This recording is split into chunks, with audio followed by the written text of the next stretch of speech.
Folks, it is a video that we do following every single NFL draft, and that is talking about the undrafted free agent signings that the Tampa Bay Buccaneers have made this year following the 2023 NFL draft. Strap in because there are a lot of names and some very interesting ones at that with some pretty cool stories. Let's go ahead and get started with the offensive side. This is all per Greg Auman of Fox Sports, by the way.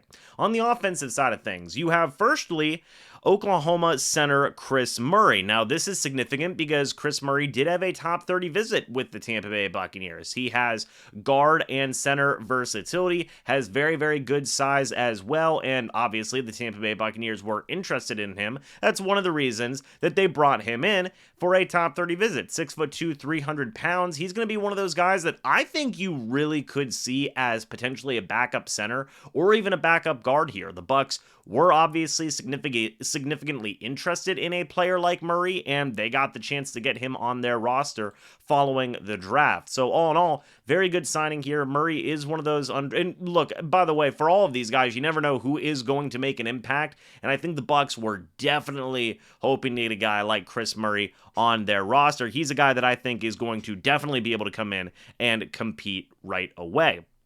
The next couple of players you have here, at least on the offensive line, you have Silas Dzansi out of Virginia Tech. You have Indiana tackle Luke Haggard in there as well. You've got Illinois State tight end Tanner Taula. And another interesting name here is going to be running back out of Syracuse, Sean Tucker. Sean Tucker, 5'9", 207 pounds. Overall, actually did pretty darn well in terms of production scores. He was the 16th ranked running back coming out of the combine. Athleticism, he was the 3rd ranked running back coming out of the combine, and his total score was the 7th ranked running back coming out of the combine. The dude was projected, at least according to Lance Zierlein of the NFL Network, to be a 4th to 5th round selection.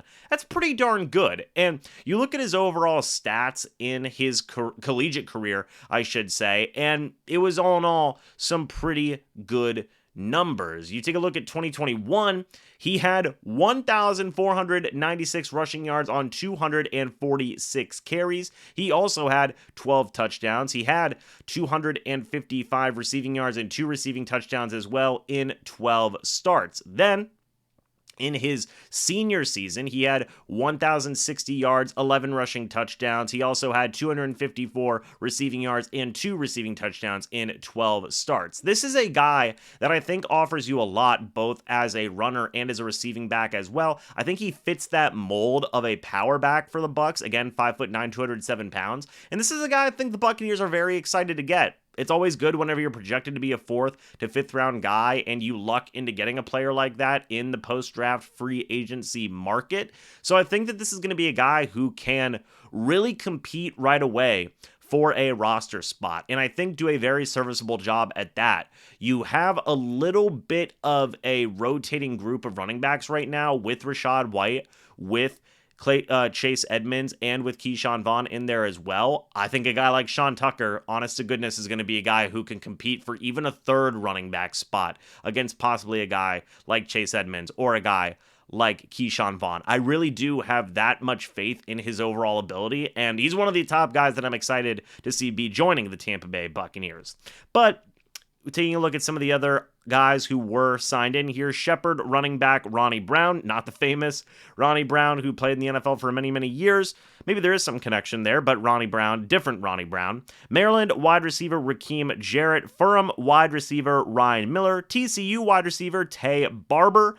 And finally, to round out the offensive lists here, I do have another interesting player here, and that is Kansas State wide receiver Kade Warner. Why is this player interesting? Well, Kade Warner is interesting because he is actually the son of Hall of Fame quarterback Kurt Warner, and 6'1", 205 pounds. His stats were not super great, right? For his collegiate career, he played 5 total years, and he finished with 858 receiving yards and 5 receiving touchdowns, 456 receiving yards, 5 receiving touchdowns in his senior season. It was his best year. He was also a team captain while at Kansas State. This might be a guy that you see more in a potential special teams role if he can carve that out for himself. I don't know if this guy has necessarily played quarterback, but when you're related, you are the literal blood son of a Hall of Fame caliber quarterback. Maybe that might be something that the Tampa Bay Buccaneers consider. We have seen guys transition from wide receiver to quarterback in the NFL in the past. Ryan Tannehill is actually a great example of that, and it'd be kind of interesting to see if Kade Warner does make that transition from receiver to quarterback. That's one that is certainly intriguing to me. If not, then hey, could be a special teams guy, could be a backup wide receiver. And I think it's always cool whenever you do get those connections in terms of being related to high caliber types of players from the past. Kade Warner is in that mix. Now moving on to the defensive side of things, you have some pretty interesting names. The first guy I want to highlight here is Iowa safety Kayvon Merryweather. This is another guy who definitely fell in the draft. He was projected to be a 6th round pick by NFL.com, a 4.62 40-yard dash, 1.58 10-yard split, 35.5-inch vertical jump, 9-foot 10-inch broad jump, 6 feet tall, 205 pounds. In terms of his production and athleticism scores, he ranked 11th out of all the safeties coming into this draft. And then in the total score, he was the 15th ranked safety coming out of the combine. He has the average backup or special teamer score, at least according to NFL.com.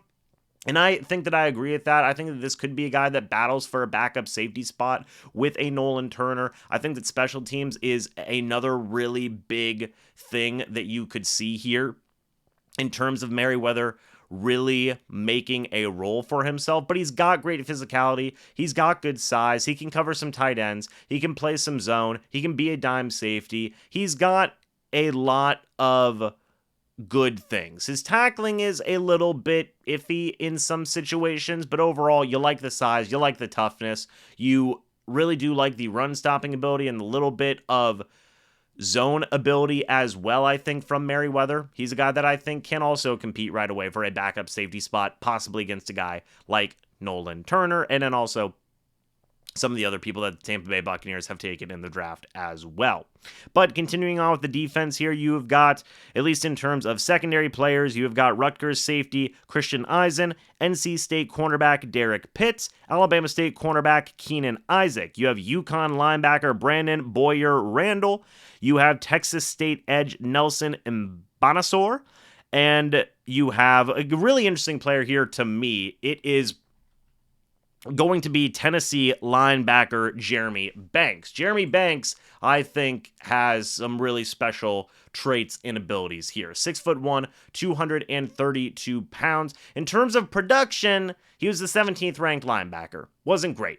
In terms of athleticism, he was the 6th ranked linebacker in this draft, according to NFL.com. That's great. 4.53 40-yard dash, 1.56 10-yard split, 37.5-inch vertical jump, 10-foot 7-inch broad jump, 7.27 3-cone drill, 4.38 20-yard shuttle, and 25 reps on the freaking bench press. Dude is a strong linebacker. He was projected to be a round 4 guy, and look, there are some concerns with some off-the-field stuff. He has had some off-the-field incidences in the past, but I think that if you take that aside and focus on the player, the guy is able to really be a productive player. He had 128 tackles, 11.5 tackles for loss, 5.5 sacks in 11 starts in 2021. In 2022, he had 53 tackles, 4.5 tackles for loss, 4 passes broken up. The production is certainly there. He is a guy that, hey, if he could keep his nose clean off the field, which you certainly hope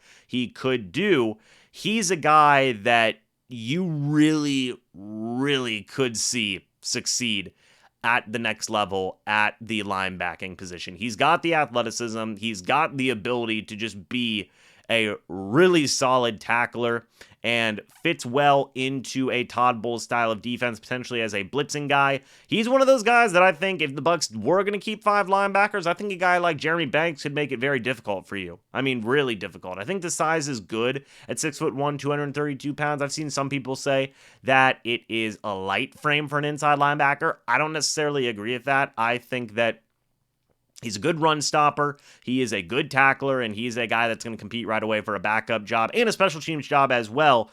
And maybe those off-the-field issues are the reasons he did not get drafted, but ultimately, I think that the Bucs have gotten themselves some pretty interesting players here. 5 that I wanted to highlight was obviously Chris Murray out of Oklahoma. You also have Syracuse running back not Jeremy Banks. You have the Syracuse running back in there as well.